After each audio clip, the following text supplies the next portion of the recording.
Rasulillah wa ala alihi wa ashabihi wa man walah. Rabbi shrah li sadri wa yassir li amri wahlul 'uqdatam min lisani yafqahu qawli, amma ba'd. Alhamdulillah, segala puji Allah yang telah mempertemukan kita pada malam ini untuk kita menyambung kembali perbicaraan tadabbur surah Al-Ma'idah. Kalau kita masih ingat lagi pada sesi yang sudah, pada 2 minggu yang lepas, kita dah sampai kepada ayat 78, yang mana Allah Subhanahu wa taala berfirman, lu'ina alladhina kafaru min bani Israel ala lisani Dawud wa Isa ibn Maryam dzalika bima asaw wa kanu ya'tadun. Yang mana Allah laknat orang-orang yang kufur daripada kalangan Bani Israel.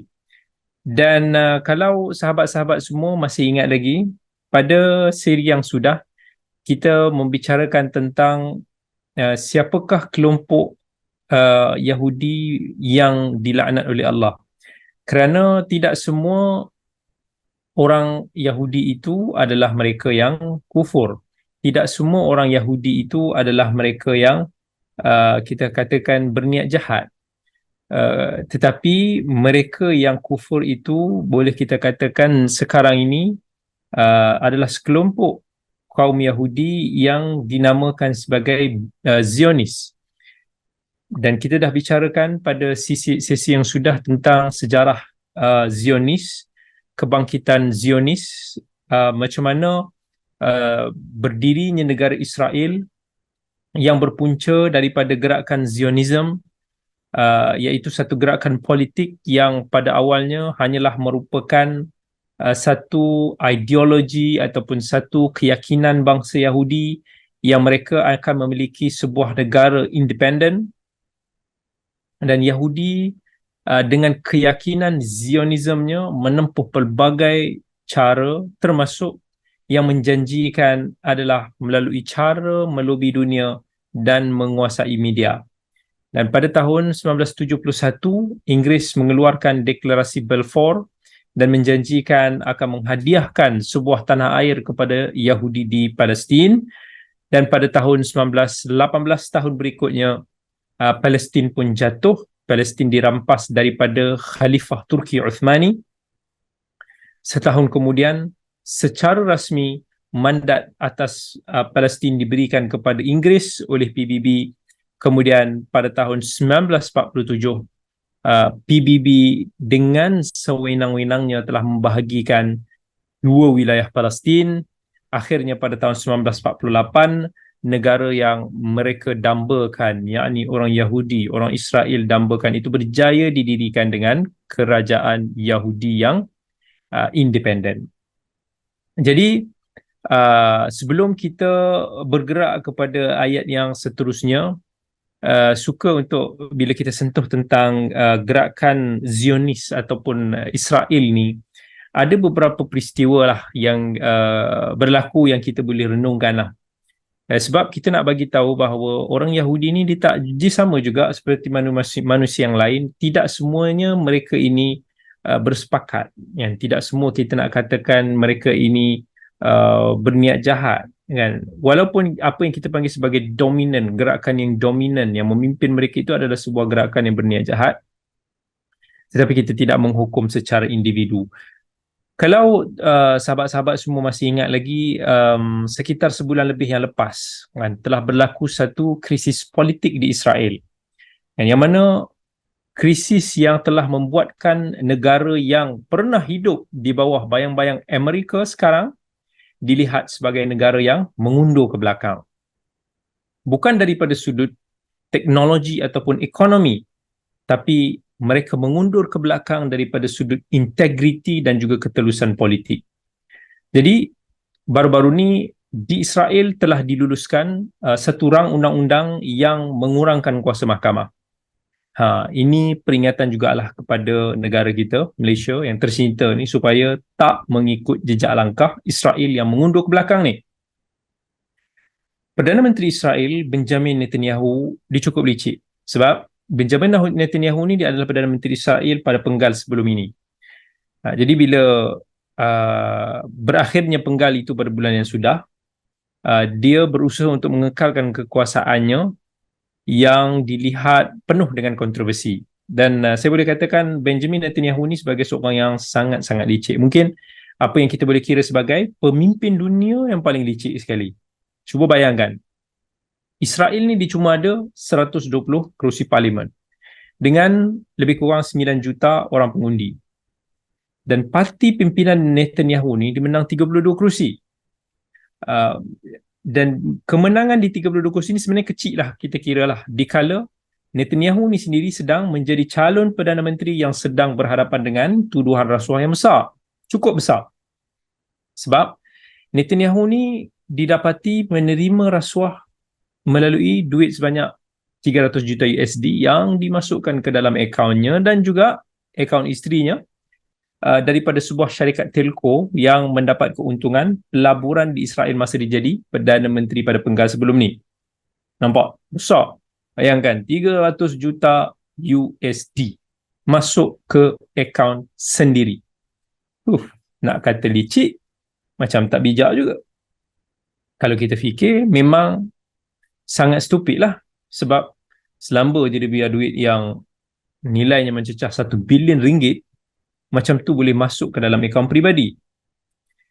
Netanyahu ni, dia dah dihadapkan ke mahkamah dan peluang dia memang sangat tipis untuk nak menang. Sampai rakyat dia pun bangkit, marah, sangat marah, dan akhirnya parti dia jatuh merundum pada pilihan raya yang baru, yang sudah ni. Jadi, mereka hanya memenangi 32 kerusi sahaja daripada 120 kerusi. Banyak parti-parti yang dilihat moderate Yahudi pun tinggalkan dia sebab tak nak terpalit dengan kes rasuah yang sangat dahsyat ni. Jadi Benjamin Netanyahu ni diambil langkah bekerjasama dengan parti-parti yang tak pernah disangka-sangka orang yang mereka ini akan bekerjasama sebab perbezaan ideologi politik yang cukup ketara. Kira parti-parti yang Benjamin Netanyahu ni nak bekerjasama sekarang ni adalah parti ultra Yahudi ataupun parti yang ekstrim ideologi Yahudi. Contohnya parti Neo-Zionism dan lain-lain. Jadi Netanyahu ni dibuat rundingan dengan parti-parti ini. Melalui rundingan, Netanyahu memberikan beberapa jaminan yang tertentu, maka gabungan mereka ini telah berjaya menjadi kerajaan. Tapi parti Neo-Zionism ni, which is parti yang paling jahat lah kita kira, yang sangat ekstrim ideologi dia, yang dipimpin oleh Ben Gvir ataupun Benjamin Gvir, dalam rundingan mereka ni, parti Neo-Zionism ni cuma nak 2 jawatan je. Dia nak jawatan Kementerian Dalam Negeri, KDN, which is dia boleh pegang polis, dan dia nak jawatan Menteri Warisan ataupun Warisan Kebudayaan sajalah. Jadi, 2 jawatan je dia nak. Parti-parti ultra ni dia tak pandang harta sebab dia pun memang dah kaya dah. Tapi misi utama mereka ini adalah menghapuskan Palestin. Mereka bertarung, ideologi mereka, prinsip mereka tak mau ada negara Palestin yang merdeka. Mereka nak hapuskan apa yang disebut dalam perjanjian sebagai Baitul Maqdis Timur, tempat Masjidil Aqsa dan Holy City yang menempatkan 3 agama samawi, Islam, Yahudi, Kristian. Dia nak Kementerian Dalam Negeri, KDN ni, supaya dia boleh pegang polis. Bila dia pegang polis, polis ni dia boleh digunakan untuk bertindak ke atas penduduk Palestin dalam tuntutan mereka untuk membentuk negara Palestin yang merdeka. Sebab apa-apa hal kalau berlaku rusuhan yang menyebabkan kebangkitan rakyat Palestin, dia boleh ganyang, dia boleh bantai rakyat Palestin cukup-cukup. Tak adalah nak kata berjaga-jaga. Tapi ini bertentangan dengan dasar Godfather mereka. Siapa Godfather Israel? Amerika, yang nakkan ada rundingan damai bagi penubuhan negara merdeka Palestin dan Israel. Kedua-duanya boleh menjadi sebuah negara yang merdeka. Tapi bila Netanyahu ni dia dah terdesak, dia tahu kalau dia tak ada kuasa politik, dia akan dihumban ke penjara. Dan dia tak ada kawan-kawan dari parti moderate Yahudi yang nak bekerjasama dengan dia. Jadi dia pun pergi ke parti-parti ganas ni sebagai talian hayat dia. Untuk maklumat sahabat-sahabat semua, parti Neo-Zionism ni jugalah dia nakkan jawatan Menteri Warisan. Tadi kita kata dia nak Menteri Dalam Negeri dan dia nak Menteri Warisan. Dua ni je dia nak. Sebab apa dia nak Menteri Warisan? Sebab dia nak manipulasi sejarah. Mereka ni nak gunakan naratif sejarah yang mana kononnya tempat-tempat orang Islam ataupun Kristian, tempat-tempat bersejarah Islam, tempat-tempat suci Kristian, mereka akan putar fakta untuk sabitkan yang orang Yahudi adalah penduduk asal di tempat tersebut. Jadi dia nak lenyapkan kesan-kesan agama lain. Apa yang kami kira adalah Yahudi. Contoh yang terbaru di Nazareth. Nazareth ni satu tempat suci lah bagi orang Kristian yang ada kaitan dengan peristiwa Nabi Isa dan Maryam. Kononnya Maryam pernah minum air telaga di sana sebelum dihalau masa tu dalam keadaan yang hamil. Jadi ini jadi satu telaga suci bagi orang Kristian, seolah-olah macam telaga Zam-Zam lah bagi orang Islam. Dia anggap sebagai tempat yang sangat bersejarah. Sampai ke hari ini, orang Kristian masih lagi menjadikan telaga tersebut sebagai tempat kunjungan mereka. Tapi, apa yang puak ultra Yahudi ni buat, geng-geng parti Neo-Zionism dan kuncu-kuncunya dengan melalui Perdana Menteri mereka yang sudah berkuasa sekarang, Benjamin Netanyahu, dia pun manipulate kata telaga tu sebenarnya adalah tempat yang para rabbai Yahudi ni dah gunakan sebagai ibadah mereka jauh sebelum kedatangan Maryam lagi. Jadi, Netanyahu pun approve dengan tindakan Kementerian Warisan mereka yang diketuai oleh parti ultra Yahudi ni. Sebab itu janji dia. Kan? Dan parti-parti ultra Yahudi ni, macam saya bagi tahu, dia nak demolish hak orang Palestin, dia nak demolish hak agama lain, Islam, Kristian semua. Dia pun memang orang panggil super taksub bangsa Yahudi. Jadi, baru-baru ni kita dapat menyaksikan satu demonstrasi besar-besaran beramai-ramai oleh rakyat Israel yang membantah tindakan politik Netanyahu ni. Sampai Presiden US Joe Biden pun ada keluarkan kenyataan supaya tak diubah rang undang-undang yang mengurangkan kuasa mahkamah ini terhadap seorang Perdana Menteri.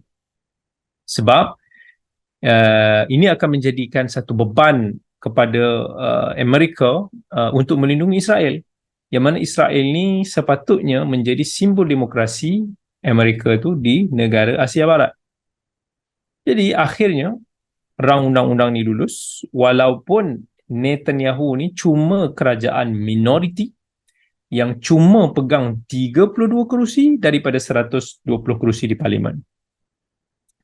Pembangkang berjaya gerakkan rakyat besar-besaran setiap Jumaat dan Ahad, hari weekend, yang membantah pengurangan kuasa mahkamah yang meletakkan kuasa mahkamah ini di bawah Perdana Menteri dikala Perdana Menteri sendiri sedang menghadapi pertuduhan besar-besaran yang melibatkan rasuah korupsi 300 juta USD.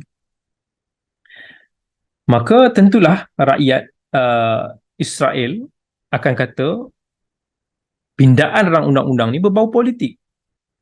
Dan apatah lagi dalam keadaan bukti dan fakta yang jelas menunjukkan Netanyahu memang susah nak terlepas daripada kes ni. Parlimen sampai dikepung rakyat sebab sangat marah. Israel kembali ke negara kuno di mana kuasa kehakiman ni diletakkan di bawah pemimpin yang ada pertuduhan korupsi, sedangkan sebagai sebuah negara di bawah mandat mandat British yang telah memisah. Sebab kita tahu Israel ni juga dia mendapat negara tersebut daripada kurniaan British, kan, macam Malaysia dimerdekakan daripada British. Jadi mandat British ni dipisahkan kuasa kehakiman dan juga kuasa persekutuan. Jadi rusuhan pun semakin ganas, berlaku pertembungan, walaupun sebelum ni demonstrasi itu hanya melibatkan angkat bendera ataupun angkat slogan. Jadi liciknya Benjamin Netanyahu ni, dia mampu selamatkan diri dia melalui kerajaan minoriti dan parti-parti sepihan ultra Yahudi ni sampai yang dianggap sebelum ni sebagai parti yang terkebelakang idea ni. Kita pun tahu parti-parti yang ekstrim ni, ideologi dia kata lapuk lah, disebabkan keekstriman dia.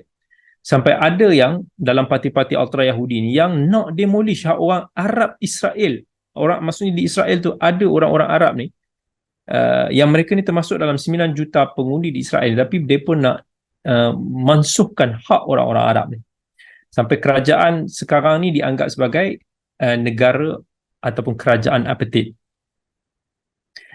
Dan parti-parti ultra ni, dia ada cita-cita nak hapuskan sebarang perjanjian Israel Palestin yang pernah dibuat oleh Perdana Menteri sebelum ini, daripada Shimon Peres yang pernah buat satu perjanjian dengan Yasir Arafat, even sejahat-jahat Perdana Menteri Israel Ariel Sharon dan lain-lain Perdana Menteri lain, tak ada siapa pun yang pernah nak buat idea untuk menghapuskan usaha membina dua buah negara yang merdeka. Jadi Israel sekarang dia membuktikan bahawa demokrasi boleh dimanipulasi. Macam mana dimanipulate? Melalui pakatan jahat. Dan manipulasi demokrasi ini sebenarnya bukan hanya berlaku di Israel, tapi hakikatnya berlaku juga di negara-negara lain. Baik, itu sahaja sentuhan sikitlah tentang isu politik Israel, dikala kita membicarakan tentang topik Zionis, dikala kita sedang membicarakan tentang orang-orang yang kufur daripada kalangan Yahudi Bani Israel. Baik, selesai ayat 78, kita masuk kepada ayat 79. Ayat 79 ni Allah Subhanahu Wa Taala nak sentuh tentang salah satu daripada ciri orang Yahudi Bani Israel yang kufur, yang dilaknat, yang menyebabkan kejatuhan mereka, iaitu ciri yang berkaitan dengan al-amru bil ma'ruf wan nahyu anil munkar. Kejatuhan mereka, kekufuran mereka, kejelekan mereka, dan laknat yang dikenakan terhadap mereka adalah kerana ayat 79 ini yang Allah Subhanahu Wa Taala sebut kanu la yatanahawna am munkarin fa'alu labi sama kanu yaf'alun. Mereka ini, orang-orang Yahudi ni, adalah orang-orang yang bila mana berlaku kemungkaran, mereka tak cegah. Dan itu adalah perbuatan yang sangat-sangat terkutuk. Sebagaimana dalam sebuah hadis yang diriwayatkan oleh Al-Imam Ahmad, Abu Dawud dan lain-lain, Nabi SAW sebut, "Lamma waqa'at banu Israila fil ma'asi, nahathum ulama'uhum falam yantahu, fajalasuhum fi majalisihim." Bila mana orang-orang Bani Israel ni melakukan maksiat, ketika mana para pendeta mereka menasihati mereka, mencegah mereka, tetapi mereka tidak berhenti, lalu para ulama mereka duduk bersama dengan mereka, makan minum sekali-sekali, fadaraballahu quluba bi ba'dihim bi ba'd, dan kemudian Allah menutuplah pintu hati mereka sesama mereka, wala'anahum ala lisani Dawud wa Isa bin Maryam, dan Allah melaknat mereka. Laknat itu melalui kata-kata ataupun lisan Nabi Dawud alaihissalam dan juga Nabi Isa bin Maryam. Itulah apa yang berlaku ataupun yang terjadi di kalangan Bani Israel kerana mereka meninggalkan an-nahyu anil munkar. Dan kita pun tahu bahawa dalam Islam, antara kunci yang Allah SWT telah sebut, kuntum khaira ummatin ukhrijat linnas ta'muruna bil ma'ruf wa tanhauna 'anil munkar wa tu'minuna billah. Kamu adalah sebaik-baik ummah yang telah dizahirkan, dikeluarkan daripada kalangan manusia kepada manusia selagi mana kamu menyeru ke arah kebaikan dan kamu mencegah kemungkaran. Ini menunjukkan bahawa antara sebaik-baik amalan iaitu kita menyeru ke arah kebaikan, mencegah daripada kemungkaran. Itu adalah antara amalan yang paling mulia dan paling disukai oleh Allah. Dan itu juga sebahagian daripada an-nasihatu fid din, bagi sebuah perbuatan nasihat di dalam agama. Kata Umar bin Al-Khattab radhiyallahu anhu, "Man sarrahu an yakuna min hadhihi al-ummah falyuaddi syartallahi fiha." Siapa yang dia nak tergolong dalam kalangan umat yang terbaik ini, maka tunaikanlah kriteria lah yang Allah telah sebutkan tadi. Maksudnya, jangan tinggalkan kedua-dua ni. Sebab nasihatnya ada dua jenis. Satu, kita ajak orang ke arah kebaikan. Kita ajak orang untuk solat, kita ajak untuk orang sedekah, kita ajak orang buat benda baik. It's okay, it's fine, that's good. Tetapi dia tak sempurna juga, melainkan jika kita sempurnakan sebahagian yang lain, iaitu mencegah kemungkaran. Maksudnya tak cukup untuk kita ajak orang buat baik, tapi kita kena betulkan juga apa kesilapan orang. Begitu juga sebaliknya. Ada orang kerja dia dibantai je.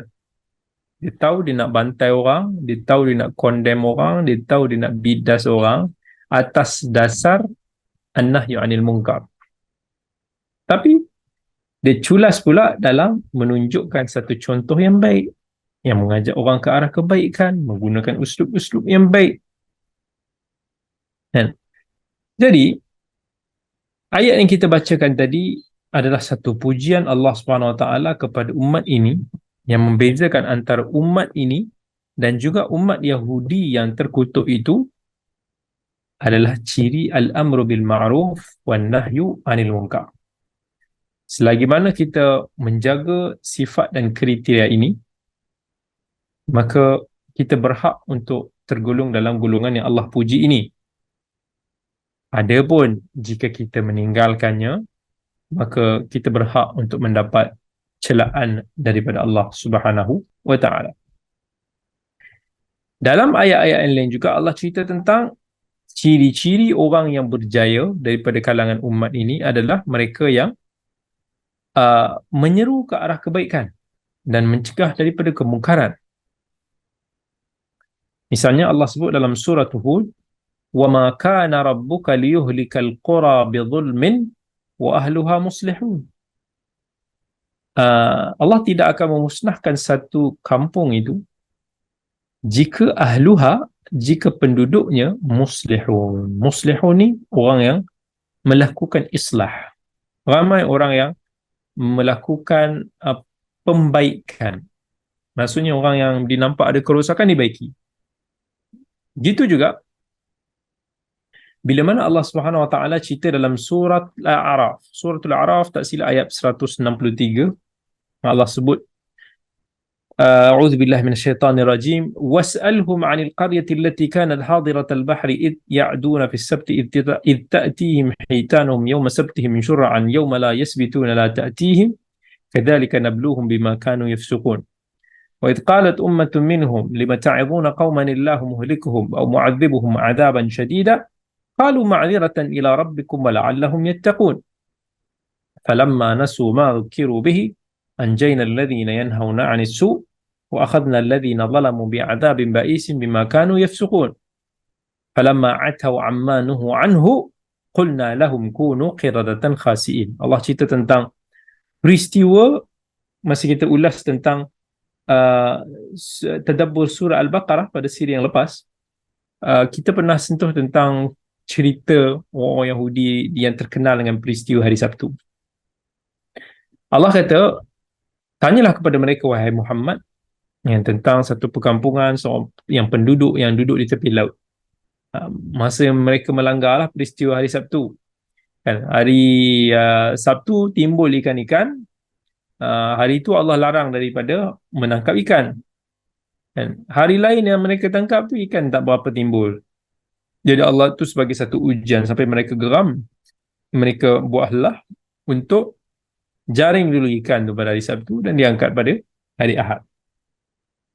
Jadi Allah kata dalam ayat ni lah, kenapa kamu ada satu kelompok dalam kalangan Bani Israel ni juga, ada daripada kalangan mereka yang baik, mereka nasihat. Tapi bila diajak juga sekelompok untuk menasihati mereka, ada yang tak mau. Dia kata, tak payahlah nak nasihat kepada mereka. Mereka ni memang tak makan lah nasihat. Mereka ni memang akan dibinasakan oleh Allah lah. Jadi, ada satu kelompok lagi yang mana mereka tak menasihati langsung. Tak payah. Meninggalkan perkara itu. Dan satu kelompok lagi mereka yang menasihati dengan ikhlas.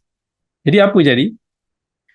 Kata Ibnu Abbas radhiyallahu anhu, 1/3 yang mencegah itu selamat, 1/3 yang mula macam nak nasihat tapi macam tak nasihat pun dibinasakan. Apatah lagi yang mana 1/3 yang langsung tak bernasihati, iaitu mereka yang terjebak terus dalam dosa tersebut. Mereka ini selain daripada yang memberikan nasihat itu, yang mencegah kemungkaran itu, selain daripada itu mereka telah dimusnahkan. Allah SWT juga sebut dalam ayat yang lain, dalam ayat yang kita bahaskan ini, ayat Maidah surah 78-79 ni, kalau kita meninggalkan ciri-ciri al-amru bil ma'ruf wan nahyu anil munkar, itu boleh menyebabkan mengundang kemurkaan Allah. Dalam Islam, prinsip asas dalam mencegah kemungkaran ni semua orang tahu. Hadis Abi Sa'id Al-Khudri radhiyallahu anhu, Nabi sallallahu alaihi wasallam sebut, "Man ra'a minkum munkaran falyughayyirhu bi yadihi, fa in lam yastati' fa bi lisanihi, fa in lam yastati' fa bi qalbihi, wa dhalika adhaful iman." Siapa yang melihat satu kemungkaran itu berlaku, maka cegah dengan tangan dia. Maksudnya, if you have power, use your power, kudrat yang ada. Kalau kamu tak mampu, dengan lisan kamu, maksudnya kamu boleh kritik. Sometimes kita tak ada power. Kita bukan pihak pelaksana, kita bukan pihak authority, tapi kita boleh nasihat, kita boleh berbetulkan dengan penulisan kita ataupun kita punya lidah kita. Kalau kita tak mampu, dengan hati itu penting. Dan Nabi SAW nak bagi tahu ada 3 level. Tak semua orang dalam satu keadaan. Dan begitu juga daripada sudut pertimbangan, ada macam-macam pertimbangan. Ada kalanya juga pengingkaran itu perlu dalam hati. Sebab nanti kita akan sebut tentang tahap-tahap ataupun hukum melakukan pencegahan mungkar ini. Sebab dia bukan semuanya wajib, dia ada beberapa keadaan. Cuma hadis ini sebagai satu kita anggap prinsip asas kepada hukum mencegah kemungkaran. Sebab tu para ulama menjadikan hadis ini sebagai madaruddin. Madaruddin ni sebagai satu kunci agama lah. Dan sama ulama sebut dia sebahagian daripada syariah yang besar. Sebab Islam itu terbina di atas dakwah, Islam itu terbina di atas nasihat, Islam itu terbina di atas al-amru bil ma'ruf wan nahyu 'anil munkar.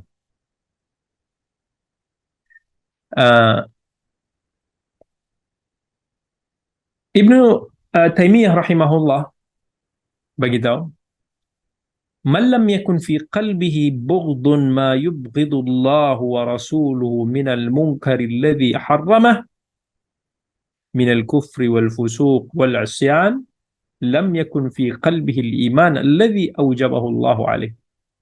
Siapa, kalaulah berlaku satu kemungkaran itu, tak kira benda itu berkaitan dengan kekufuran, kefasikan, maksiat, kita tahu benda itu salah, tapi dalam, sebab dari segi tindak tanduk ataupun tutur kata ataupun penulisan, maybe it will be a takwilan lah. Ada ijtihad kat situ. Tetapi hati ini yang menentukan. Kalau tak ada dalam hatinya itu sekelumit pun perasaan marah, perasaan benci terhadap kekufuran, kemaksiatan, kefasikan itu, maka dia tidak memiliki iman yang sepatutnya Allah tuntut daripada orang yang beriman itu. Sebab hati ini hanya kita dan Allah yang tahu. Adapun tindakan ataupun lisan, itu kita tak tahu orang punya kerja. Kadang-kadang ada orang ni, dia ingat ada orang tu tak bagi nasihat. Si fulan macam-macam. Orang sunnah lah, biasanya macam tu lah. Kadang-kadang duk menaruh prasangka. Kadang-kadang duk sembrono hentak. Kadang-kadang duk buat fitnah. Kadang-kadang duk kata, duk sangka buruk macam-macam. Dia tak tahu adakah si fulan menjalankan tugasannya, tanggungjawabnya ataupun tak. Tapi kita ni memanglah jenis yang suka buat-buat macam tahu semua perkara. Kita rasa kita hero, tapi nak kata hero, tak juga.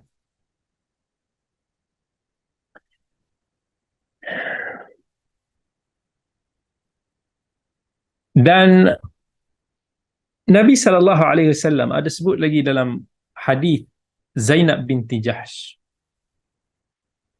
Masa tu Nabi terbangun dalam keadaan yang terkejut, dan Nabi sebut la ilaha illallah wailun lil arab min syarrin qad iqtarab. Binasilah orang Arab dengan kejahatan yang semakin mendekat. Sampailah Nabi SAW bagi tahu tentang futihal yaum, hari ini telah dibuka daripada tembok Ya'juj dan Ma'juj tu sebesar ini. Dan Zainab bin Jahsh bagi tahulah, tanya kat Nabi, ya Rasulullah, adakah kita akan musnah sedangkan ada orang-orang saleh dalam kalangan kita? Nabi SAW sebut, na'am idza kathural khabath. Itu poin dia. Maksudnya Nabi SAW nak bagi tahu, walaupun dalam kalangan penduduk kampung, penduduk sebuah tempat itu, ada ramai orang-orang yang saleh, tetapi sekiranya perkara khabath, benda-benda keji, benda-benda dosa, maksiat ni semua bertebaran, seakan-akan tanggungjawab itu tidak dilaksanakan dengan sebaiknya. Boleh jadi juga dah jalankan tanggungjawab, tetapi disebabkan khabath itu banyak sangat, maka Allah akan turunkan bala kepada tempat tersebut. Abu Bakar radhiyallahu anhu nasihat, ya ayuhan nas innakum lataqra'una hadhihi al-ayah. Wahai manusia, kamu pernah baca ayat ini. Ya ayyuhalladzina amanu 'alaikum anfusakum la yadurrukum man dhalla idza ihtadaitum. Wahai orang yang beriman, jagalah diri kamu, tengok diri kamu sendiri. Janganlah sampai kamu tersesat setelah kamu diberikan jalan petunjuk. Kerana Abu Bakar kata, aku mendengar Rasulullah sallallahu alaihi wasallam bersabda, manusia ni bila melihat satu kezaliman berlaku, tapi dia tidak bertindak yang sepatutnya, ausyaka ay ya'ummahumullahu bi'iqab. Dikuatirilah mereka ini akan ataupun dibalas oleh Allah lah, maksudnya akan diturunkan bala oleh Allah.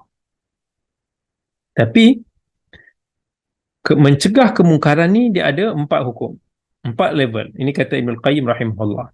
Yang pertama, Dia mencegah mungkar dan kemungkaran itu diganti dengan kebaikan.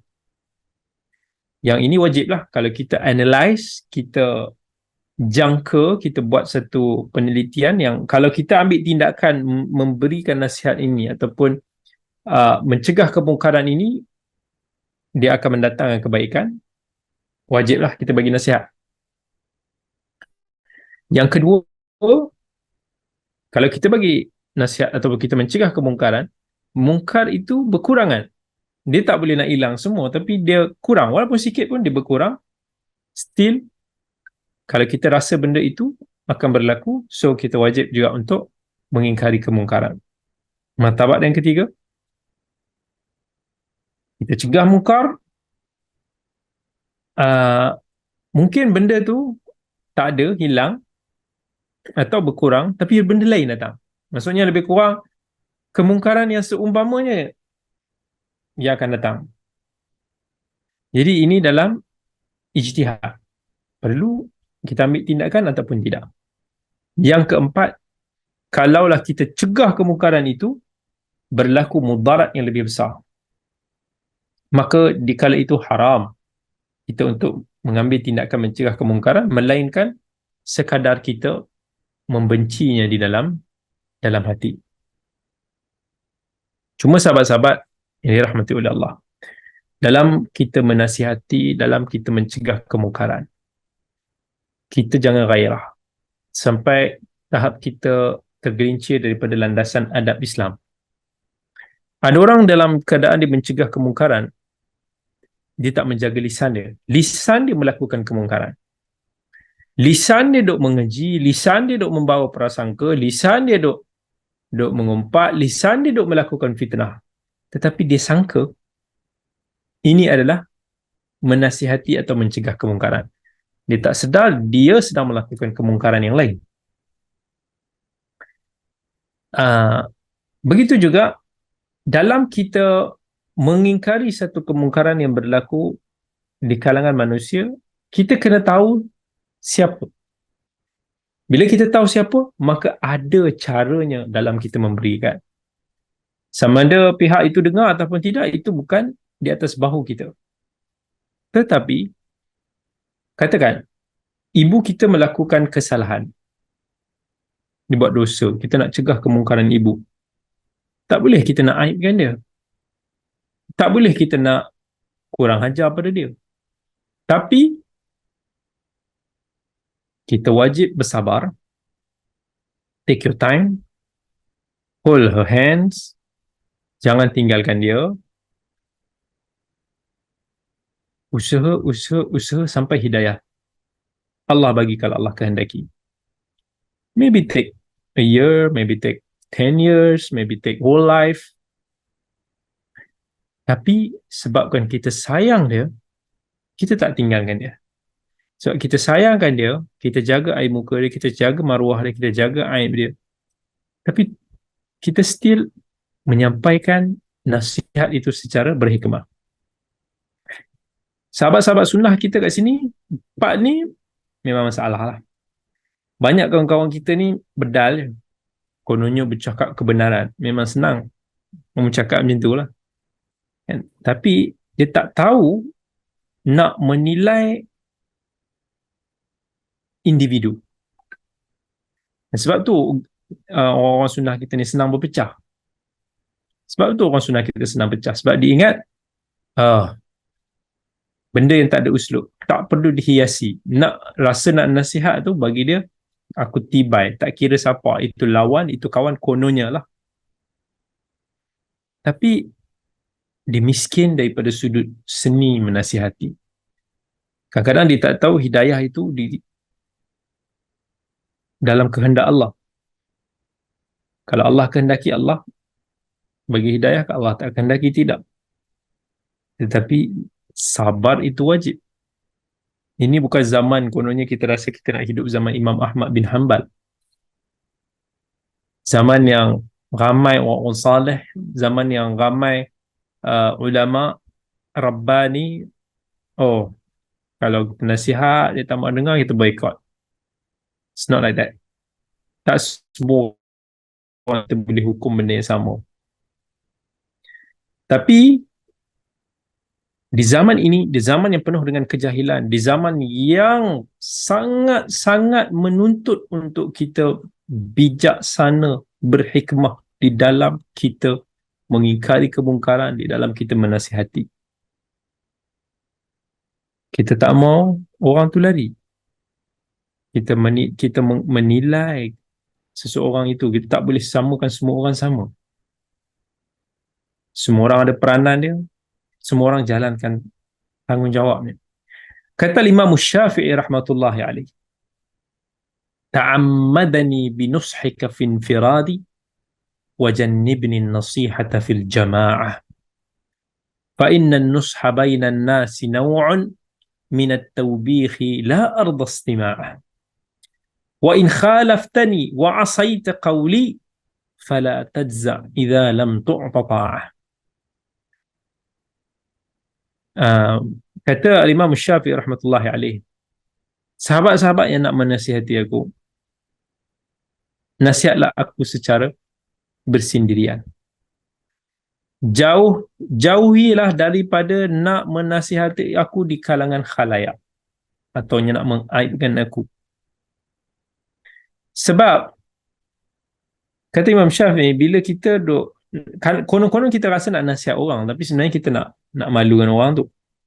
Kita ingat kita buat benda yang betul, kita ingat kita buat nasihat yang betul, kita mencegah kemungkaran. Tetapi kata Imam Syafi'i, bagi aku, kalau orang tu buat macam tu pada aku, la ardasnima, aku memang tak mau dengar. So, kata Imam Syafi'i lagi, wa in khalaftani wa asayta qawli, kalau kau degil juga, kau nak juga buat cara macam tu, nak bash aku in public, nak hanyak aku, nak hentam aku, tak nak dengar aku punya opinion ni, jangan terkejutlah kalau aku tak nak terima nasihat tu. Sebab penting dalam nasihat ini, kita kena tahu uslub apa kita nak guna, kita kena tahu dengan siapa kita nak menasihati, kita kena tahu caranya, kita kena tahu masanya. Tapi ini adalah zaman media sosial. Zaman ni orang ni semua benda kau nak komen dekat medsos. Nak membawang pun dekat medsos, nak merungut pun dekat medsos, nak kita rasa nak belasah orang pun dekat medsos. Satu fitnah yang besar. Baik, Allah SWT sebut pada ayat yang seterusnya, ayat 80, ayat 81. ترى كثيرا منهم يتولون الذين كفروا لبئس ما قدمت لهم أنفسهم أن سخط الله عليهم وفي العذاب هم خالدون ولو كانوا يؤمنون بالله والنبي وما أنزل إليه ما اتخذوهم أولياء ولكن كثيرا منهم فاسقون. Ni Allah nak ceritalah sebahagian daripada ciri-ciri Bani Israel ni. Kamu akan tengok ramai daripada mereka yang kufur, mereka yang berpaling, kan? Mereka yang sengaja mengundang kemurkaan oleh Allah, mereka yang mengundang azab Allah. Allah kata, kalaulah sekiranya mereka ini beriman dengan Allah, mereka beriman dengan Nabi, dan juga apa yang telah diturunkan kepada mereka, tapi kebanyakan mereka ni adalah orang yang fasik, tidak akan terhimpunnya di dalam hati seorang mukmin itu, tidak akan berhimpun iman, dan tidak juga akan berhimpun mualatun lil kafirin, mereka yang muyul, mereka yang cenderung, yang sukalah, yang menyanjung orang-orang yang kafir. Dan Allah menutup dalam perbahasan ayat ni yang menyingkap tentang sikap-sikap jelek orang Yahudi dan juga akidah-akidah mereka yang batil dengan ayat yang menekankan tentang pendirian orang Islam. Allah SWT sebut dalam ayat 82, لتجدن أشد الناس عداوة للذين آمنوا اليهود والذين أشركوا ولتجدن أقربهم مودة للذين آمنوا الذين قالوا إنا نصارى ذلك بأنهم قسيسين ورهبانا وأنهم لا يستكبرون. Allah nak cerita dalam ayat ni, overall kau akan dapati, wahai orang beriman, orang Yahudi ni lebih keras permusuhan mereka terhadap kamu. So mereka ni ekstrim. Mereka ini sampai bunuh para nabi. Mereka ini sampai itu yang kita tengok pada hari ini. Dan Allah Subhanahu Wa Taala nak sebutkan orang Kristian dia lebih, orang panggil, kurang sikit lah bagi sikap kekerasan itu, permusuhan itu terhadap orang Islam. Bukan kata mereka tak memusuhi, tetapi mereka lebih lenient berbanding dengan orang-orang Yahudi.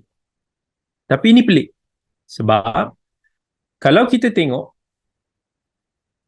persamaan sebahagian yang kita kata macam agama kita dengan Yahudi ni lebih lampak kelihatan lagi compare dengan Kristian. Ada satu wawancara saya tengok dalam YouTube. Dia wawancara orang-orang Yahudi lah dekat Israel. Dia tanya mereka, dia kata, kamu rasa lah mana lebih maksudnya kalau kamu tak jumpa kamu punya gereja, sinagog, yang ada masjid ataupun gereja, kamu rela nak berdoa dalam masjid ataupun kamu rela nak berdoa dalam gereja? Mereka jawab masjid. Sebab apa? Sebab mereka kata, at least dalam agama kami dan agama orang Islam, dia katalah, kami menyembah Tuhan, Allah lah. Tetapi orang Kristian, mereka menyembah Jesus. Mereka kata Jesus ini part of God.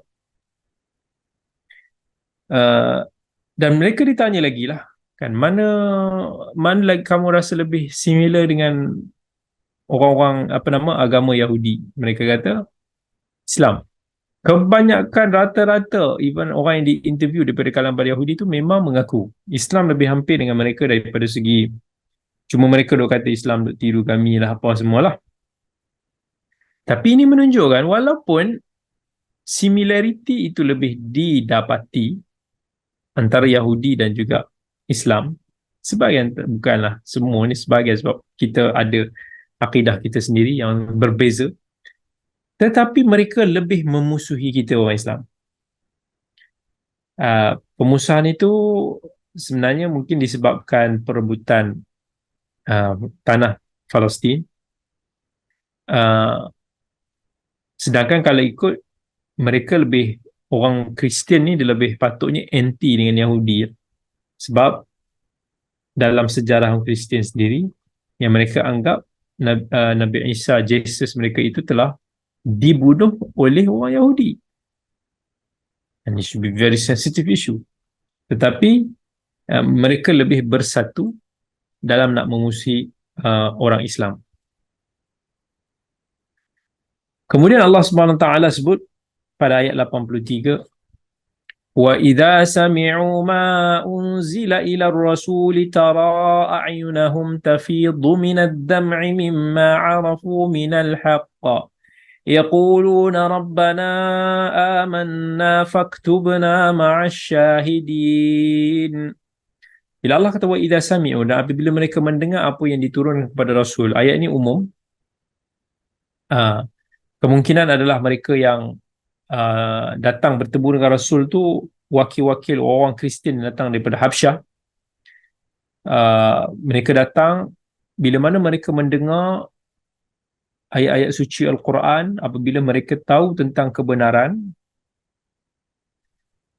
mereka tahu tentang inilah Nabi yang diutuskan yang terkhabar dalam kitab suci mereka asalnya, dan mereka menangis kerana uh, menerima kebenaran itu.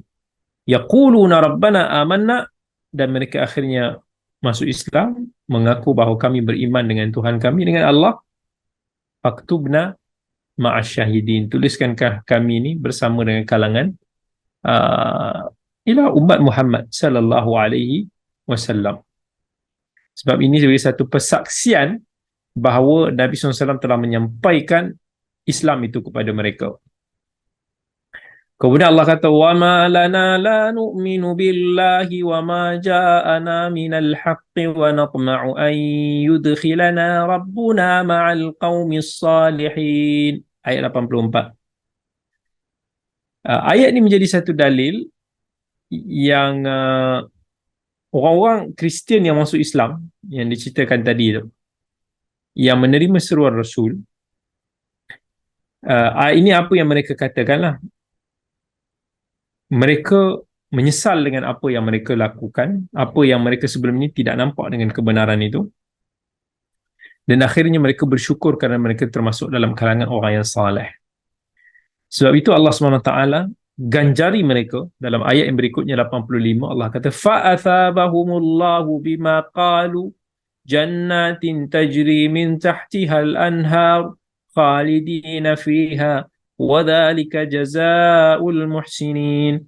Apa yang mereka katakan itu, penyesalan mereka, penerimaan kebenaran mereka, kesyukuran mereka, itu Allah bagi ganjaran.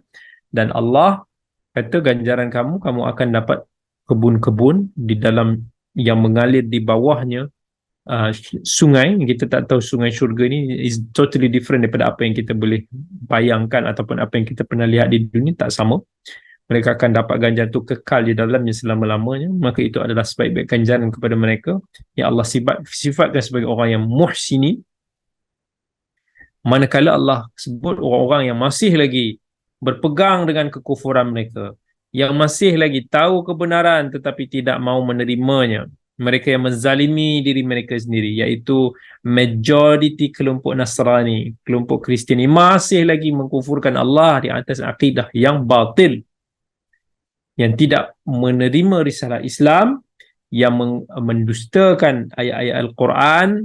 Maka ganjaran mereka Allah SWT sebut dalam ayat 86, وَالَّذِينَ كَفَرُوا وَكَذَّبُوا بِآيَاتِنَا أُولَئِكَ أَصْحَابُ الْجَحِيمِ. Orang-orang yang kufur, orang-orang yang mendustakan dengan ayat-ayat kami, mereka itu adalah penghuni api neraka yang jahim.